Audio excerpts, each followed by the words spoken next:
Asalaamu calaykum waraxmatullaahi tacaala wabarakaatu. Waxay ka mid tahay shirkadaha ugu caansan dunida uguna magaca dheer dunida, loona malayn maayo inuu jiro qof aan arkin ama aan maqlin. Taariikhdeedu waa mid ku tusinaysa halgan cajiiba.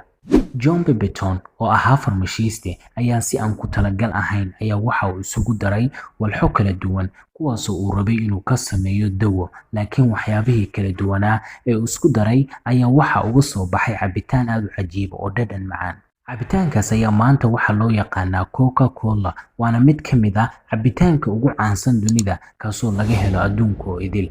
John Pemberton markii uu arkay in isku darkii uu sameeyay uu noqday cabitaan cajiib ah ayaa waxa uu go'aan ku gaaray inuu ka ganacsado. Markii ugu horeysay waxa uu ka iibiyay farmasi u dhowaa, koobkiina waxa uu ka siiyay 5 senti. Sanadkii ugu horeysay John Pemberton waxa uu gaday 9 caagadood oo kaliya, wuxuuna ka helay lacag gaaraysa $50.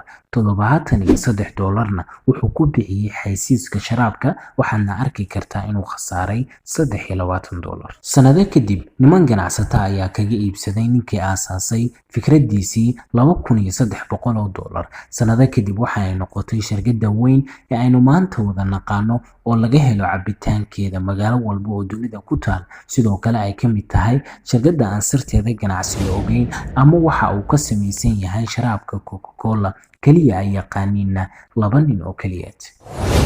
waa culunta ku saabsan core idea ay leeyihiin shirkadkan waaweyn ee dunida ka jira. shirkadana ma bixiso core idea. Mesela Coca-Cola boqoliyo dhowr sanadood buu hadda secretly oo ay leeyihiin markasta dunida 2 qof oo qura xataa waxa meesha ka jiro oo dhan meel bay ku qarsoontay, bangi bay taallaa, 2 injineer oo qura loo sheegaa waxaasaa la isugu qaldo. That's all. cid kale ogi ma jirto. boqoliyo dhowr sanadood bay hadda maraysaa. idan aqoonaha dhaqaalaha abuura, xoogga abuura, taliska abuura, waxaa abuura la siiyo. Shirkaddan ayaa hantideeda waxaa lagu qiyaasaa $37.2 bilyan. Shaqaalaheedana waxa uu gaarayaa 86,200 oo shaqaale. Waqtigii ugu horeysay ee sida rasmiga loo sameeyayna waxay ahayd 29 Janawari 1892. Shirkadda Coca-Cola waxaa lagu aasaasay gobolka Georgia ee waddanka Mareykanka oo haatan ku taal xarunta ugu weyn ee shirkadda Coca-Cola, waana shirkadda ugu xayeysiiska badan dunida.